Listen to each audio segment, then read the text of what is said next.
Halo, jumpa lagi bersama saya Ayu dengan narasumber kami Bapak Ahmad Nurholis. Ya. Sehat Bapak? Sehat, alhamdulillah. Ya.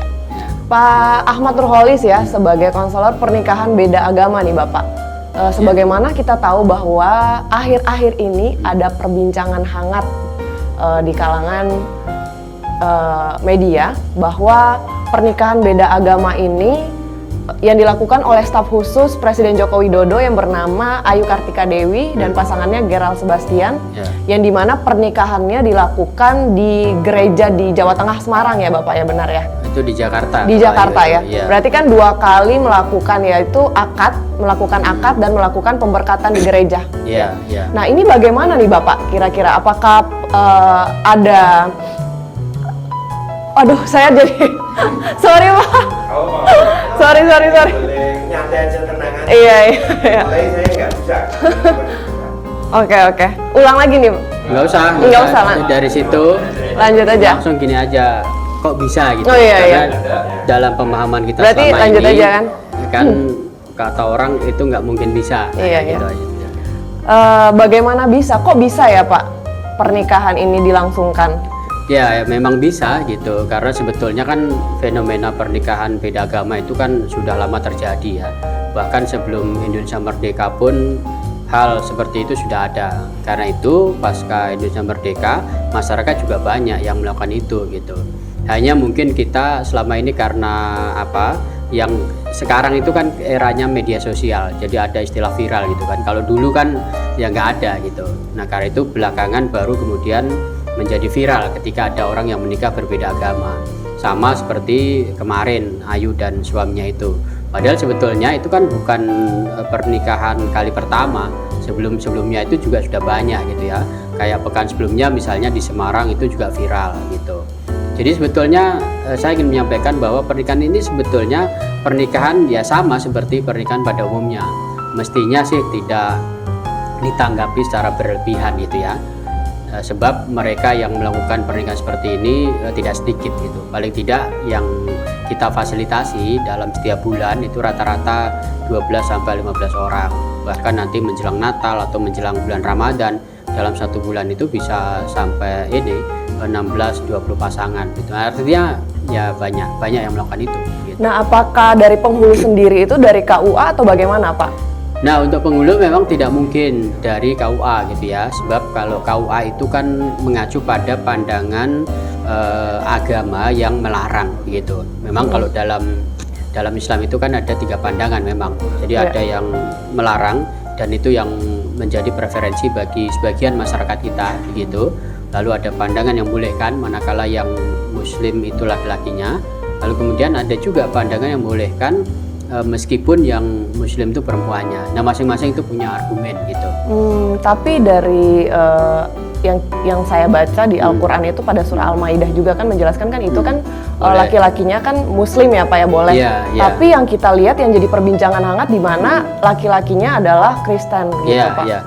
Ya itu mengacu pada ayat yang sama gitu ya. Jadi Al-Maidah ayat 5 itu kan memang hanya menjelaskan soal pembolehan laki-laki Muslim menikah dengan perempuan beriman dari kalangan Ahlul Kitab gitu ya. Nah Ahlul Kitab itu ya mencakup Kristen, Yahudi. Kalau kita membaca beberapa tafsir itu ya di luar itu juga masuk dalam kategori Ahlul Kitab seperti Hindu, Buddha, Konghucu bahkan gitu ya. Nah lalu bagaimana kalau yang Muslim itu perempuannya gitu. Nah ada 3 argumen yang disampaikan oleh mereka, kelompok yang membolehkan pernikahan antara muslimah dan non muslim. Pertama, ada kaidah hukum al-aslu al-ibahah. Segala sesuatu itu boleh sepanjang tidak ada nas atau ayat yang melarang. Nah kalau kita membaca seluruh ayat di dalam Al-Quran yang jumlahnya itu ada 6.666 ayat itu ya, itu kan tidak ada satupun ayat yang menjelaskan soal larangan muslimah menikah dengan laki-laki non muslim. Nah tiadanya larangan itu dimaknai sebagai pembolehan gitu.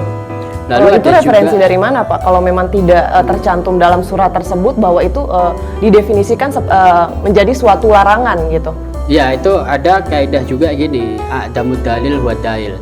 Jadi tiadanya dalil ya bermakna sebagai dalil gitu. Jadi ketika sesuatu itu tidak dijelaskan apakah boleh atau tidak gitu ya, maka bisa dimaknai sebagai pembolehan gitu loh. Maksudnya itu referensi atau dalil yang Bapak baca tuh dari surah mana atau?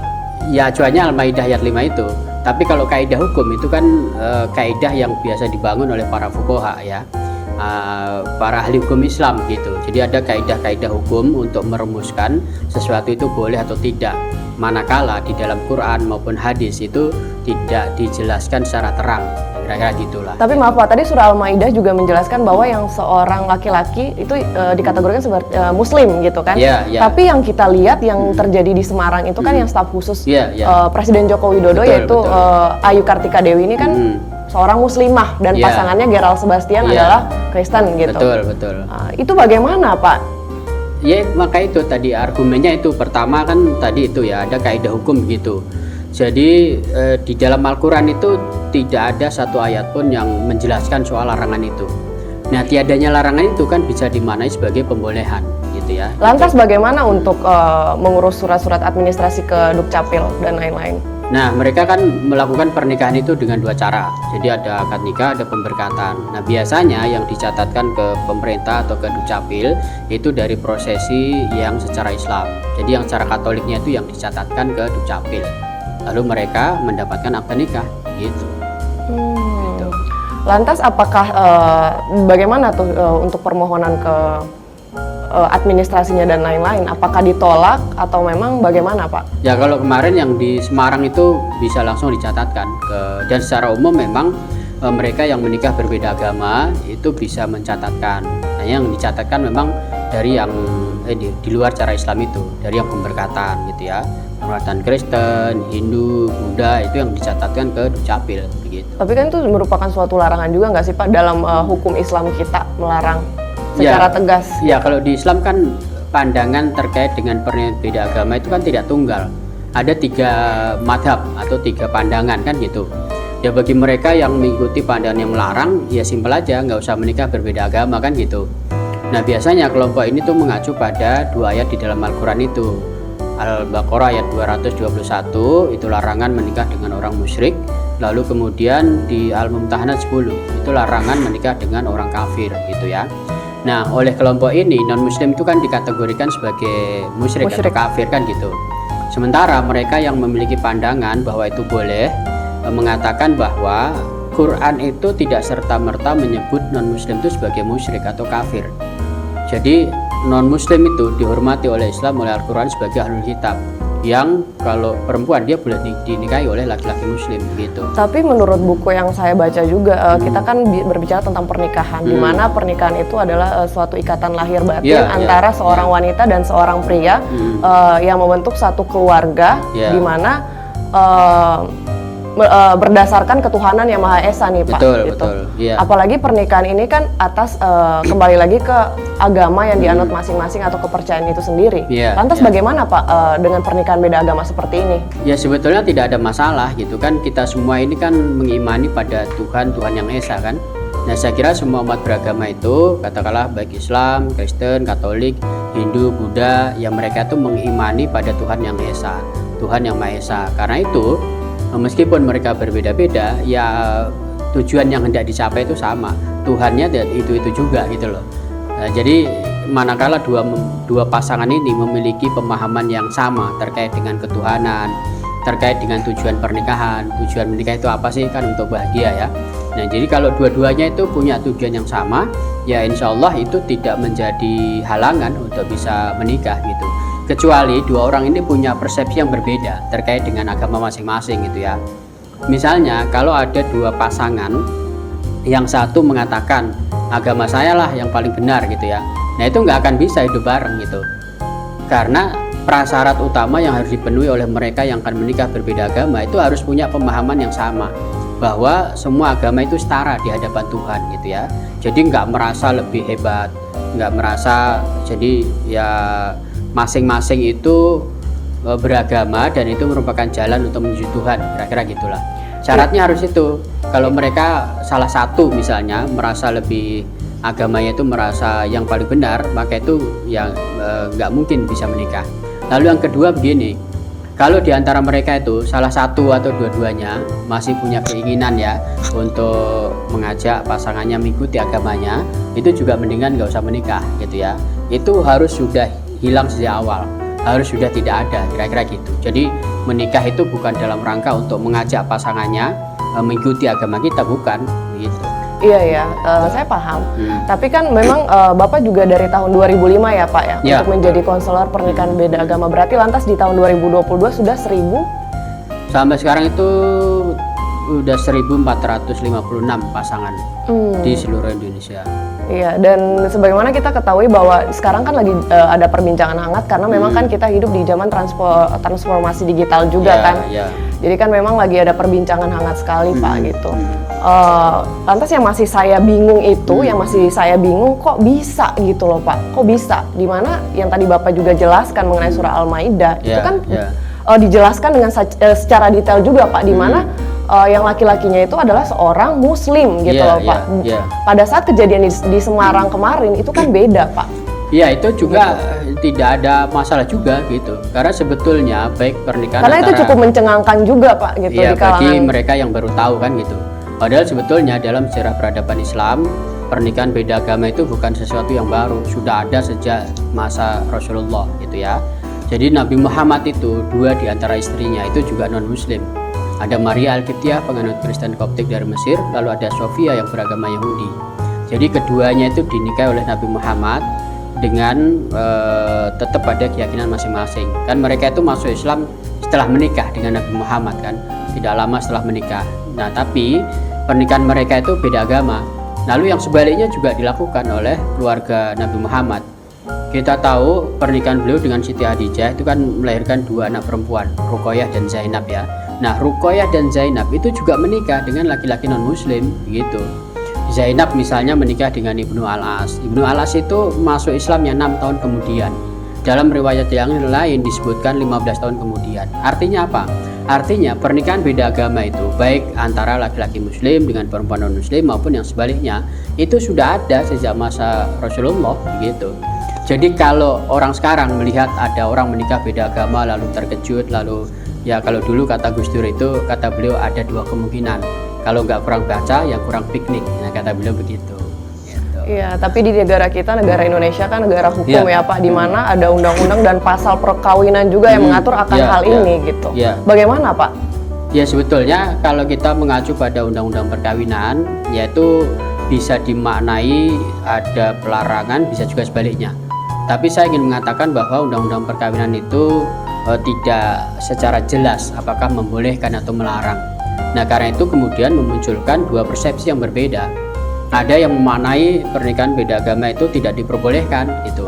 Nah, itu kan karena bermuara dari Undang-Undang Perkawinan ayat pasal 2 ayat 1 itu kan, bahwa pernikahan itu sah bila mana dilakukan menurut hukum agamanya masing-masing. Nah, inilah yang memunculkan dua penafsiran. Bagi mereka yang kontra menafsirkan bahwa yang nggak mungkin kalau beda agama itu menikah kan gitu kan. Tapi bagi mereka yang pro menikah berbeda agama mungkin saja gitu. Karena bagi mereka yang berbeda agama maka bisa menikah melalui dua tata cara. Misalnya Islam dan Katolik ada akad nikah, ada pemberkatan. Nah, itu kan maknanya sesuai dengan hukum agamanya masing-masing kan gitu kan? Gitu. Iya, lantas Nah. bagaimana Pak? Maksudnya secara hukum juga kan menolak Pak itu. Tidak ada regulasi kita yang menolak itu. Kenapa? Karena kita itu terikat dengan ini, kan kita itu kan sudah meratifikasi Kovenant Umum tentang HAM dalam bentuk undang-undang ya. Undang-Undang nomor 39 tahun 99 di pasal 10 itu mengatur salah satunya adalah hak menikah, berkeluarga, memiliki keturunan. Jadi sebetulnya Indonesia itu nggak mungkin mengeluarkan undang-undang atau aturan yang melarang dua orang berbeda karena latar belakang berbeda untuk menikah, nggak mungkin begitu. Karena itu ya kita harusnya seperti negara-negara lain lah pada umumnya ya. Yang menikah itu kan hak individu setiap orang. Dalam spektrum HAM itu adalah hak internum gitu ya. Hak internum itu hak yang melekat dalam diri setiap orang sejak dia lahir gitu. Jadi negara bahkan orang tua aja nggak bisa mengintervensi, nggak bisa melarang gitu loh. Kira-kira dalil apa yang Bapak pegang untuk menjadi seorang konselor pernikahan beda agama ini? Dalil atau referensi yang Bapak pegang? Ya kalau selama saya ini? sebagai seorang muslim ya itu acuannya Al-Maidah ayat 5 itu kan gitu. Hanya itu saja Pak? Iya, lalu kemudian pandangan para mufasir, para ulama, yang berbicara tentang hal itu. Tapi di sini saya bahas nih beda Pak, maksudnya dengan statement Ya yang itu soal pengetahuan aja sebetulnya. Kalau kita mau baca referensi yang lebih banyak, maka akan menemukan betapa luasnya hasanah keilmuan Islam itu ya. Yang dalam konteks pernikahan beda agama itu kita akan menemukan banyak pandangan. Yang kemudian saya simpulkan itu ada 3 pandangan itu, gitu. Iya. Cuman kan memang lagi ada perbincangan hangat akan hal ini Pak. Iya, Dan itu iya, kan beda statement yang antara surah Al-Maidah sama yang kemarin yang terjadi di Semarang, Jawa Tengah. Iya, menjadi beda itu karena tiap orang kan referensinya beda-beda gitu ya. Gitu. Dan saya juga maksudnya agak bingung tadi kata Bapak dari 6.666 ayat dalam Al-Qur'an itu jika memang tidak ada dicantumkan dalam Al-Qur'an maka itu boleh-boleh saja. Iya. Itu pendapat dari mana Pak gitu? Ya, itu pendapat beberapa ulama begitu. Ulama siapa Pak? Ya misalnya kalau ini itu kan sebetulnya kaidah hukum yang umum digunakan oleh para fuqaha atau ahli hukum Islam gitu ya.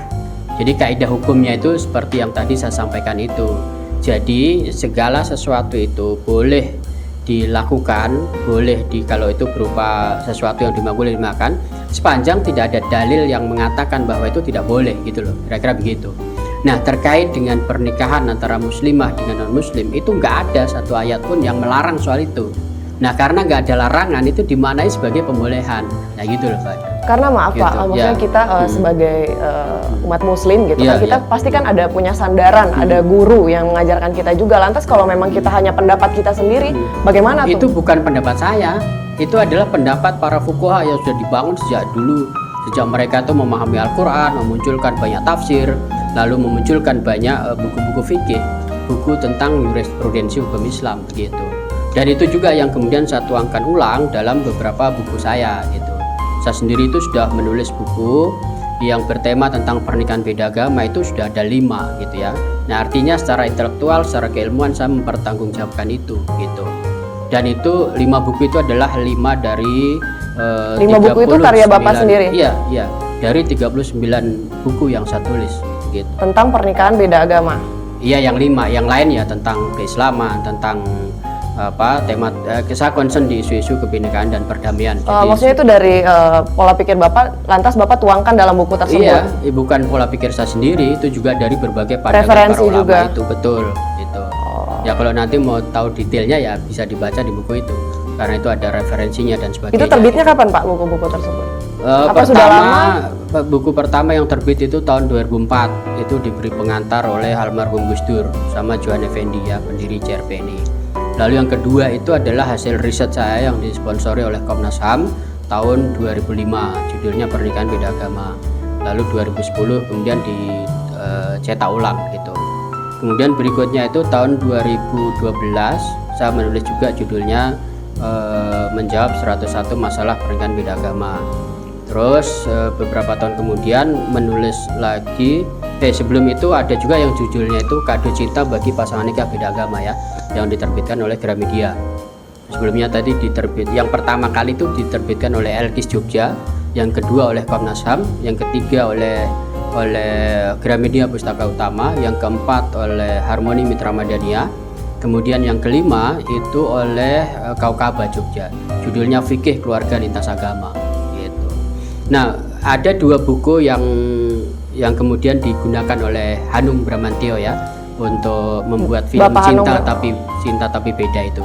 Dan buku itu dijadikan properti gitu ya. Jadi dalam kisah itu yang perempuan itu membaca buku yang Kado Cinta, lalu yang cowok itu yang buku Pernikahan Beda Agama itu gitu. Jadi ya di situ diceritakan 2 orang berbeda, lalu kemudian yang mulanya buntu, lalu kemudian mereka punya referensi nih, ada buku ini ternyata ada pandangan yang membolehkan, kira-kira gitulah. Kira-kira apa pendapat Bapak dari MUI juga menegaskan bahwa pernikahan beda agama ini yang kemarin di Semarang juga ini dianggap tidak sah? Bagaimana menurut pendapat Ya Bapak? boleh aja MUI memiliki pandangan seperti itu kan. Dan masih dianggap zina nih Pak, karena tidak sah dari MUI sendiri gitu. Nah zina sebagaimana yang saya pahami itu hubungan suami istri yang tidak dilalui dengan pernikahan. Jadi kalau udah menikah ya bukan zina, kalau udah menikah itu ya punya nilai ibadah gitu. Iya, karena kan memang dari MUI sendiri kan menganggap ini tidak sah gitu, karena tidak sesuai dengan Ya, hukum nggak dan apa-apa. ketentuan-ketentuan. Gini. Karena dari pernikahan sendiri kan Ya. pasti ada rukun juga kan, syarat dan ketentuan-ketentuan dalam pernikahan itu sendiri, Pak, gitu. Bagaimana menurut Bapak MUI sendiri? itu kan ormas gitu. Sebetulnya dia itu bukan lembaga yang paling otoritatif untuk mengeluarkan fatwa gitu ya. Dan fatwa itu tidak punya kekuatan hukum. Nah, ini yang harus kita ketahui gitu ya. Artinya bagi mereka yang mengikuti MUI silahkan, yang nggak akan ada sanksi gitu loh. Karena itu kan meskipun MUI itu sudah mengeluarkan fatwa itu 2 kali ya. Pertama tahun 80-an, 85 kalau nggak salah, lalu kemudian 2005. 2 kali kan mengeluarkan fatwa, tapi di masyarakat ya tetap aja banyak gitu. Ya, itu artinya ya tidak semua orang itu sesempit yang dibayangkan oleh MUI, kira-kira gitulah. Nah, yang menarik adalah ada fatwa MUI DKI itu yang pernah membolehkan pernikahan beda agama. Kenapa? Karena kurun tahun berapa saya lupa itu, tapi di buku saya, di artikel saya itu saya sebutkan ada kurun 3 tahun di Jakarta itu ditemukan banyak orang menikah berbeda agama, ada 117 pasangan ya, dan diantaranya itu melibatkan perempuan muslimah. Nah, oleh karena itu, karena ada kekhawatiran MUI DKI pada saat itu nanti semakin banyak orang pindah agama, karena ini kan faktor ketidaktahuan juga MUI kan. Jadi dalam bayangan MUI kalau orang menikah dengan non-muslim itu akan pindah agama gitu loh. Padahal kan nggak harus seperti itu, mereka tetap ada keyakinan masing-masing. Betul. Nah, karena itu kemudian MUI DKI itu sempat mengeluarkan fatwa pembolehan gitu. Tapi itu nggak lama, hanya beberapa tahun aja. Setelah itu ya kembali lagi merujuk pada MUI pusat gitu loh. Dan saya juga baru dengar kabarnya, Pak, ya, dari PN Pontianak sendiri sudah mengesahkan tuh ya, Pak ya? Iya, sebetulnya nggak hanya PN Pontianak, dulu PN Bandung, PN Solo, kemudian PN Bogor itu pernah juga mengabulkan permohonan pernikahan karena berbeda agama gitu. Kira-kira sudah berapa kasus yang Bapak tangani sampai 2022 sekarang, Pak? Ya, tadi itu baru saja ada yang menikah itu pasangan yang ke 1456. Itu untuk pengurusan di Dukcapil aman-aman aja, Pak? Atau memang Nah, ada? sekarang memang harus saya sampaikan sedang sulit. Ini karena tidak terlepas dari, jadi ada surat edaran dari Dirjen Dukcapil ya, yang menginstruksikan kalau mereka di KTP-nya itu berbeda, maka jangan dicatat, tidak boleh dicatat begitu. Nah, sebelum-sebelumnya itu ada beberapa catatan sipil, meskipun di KTP-nya itu berbeda agama, itu tetap bisa dicatat. Yang terpenting adalah ada surat pengesahan dari agamawan. Jadi misalnya karena Dukcapil itu kan mencatat pernikahan yang dilakukan di luar syariat Islam. Karena itu kalau pasangan itu sudah ada surat nikah gereja atau surat nikah wihara gitu ya, maka Dukcapil tinggal mencatatnya aja gitu. Dari 2005 ya Bapak menjadi konsul sampai sekarang, itu memang penghulunya berarti bukan dari KUA berarti ya Pak? Bukan. Justru kita itu kan datang hadir mengisi kekosongan yang tidak mau dilakukan oleh KUA gitu. Tapi nanti ada itu di salah satu kota di Jawa Tengah ya, penghulunya dari KUA, tapi dia tidak menamakan diri dari KUA gitu ya. Dia datang personal gitu untuk membantu pasangan. Untuk kasus kemarin yang Ayu Kartika Dewi sama Gerald Sebastian itu sama dari juga teman kita, bukan sebagian besar, dan saya kira tidak ada yang dari KUA. Kalau sama sekali tidak ada. Nggak ada. Kalau toh dia penghulu dari KUA, pada saat dia menikahkan pasangan beda agama pasti tidak membawa bendera KUA. Jadi pribadi atau dia mungkin punya lembaga seperti itu, seperti salah gitu.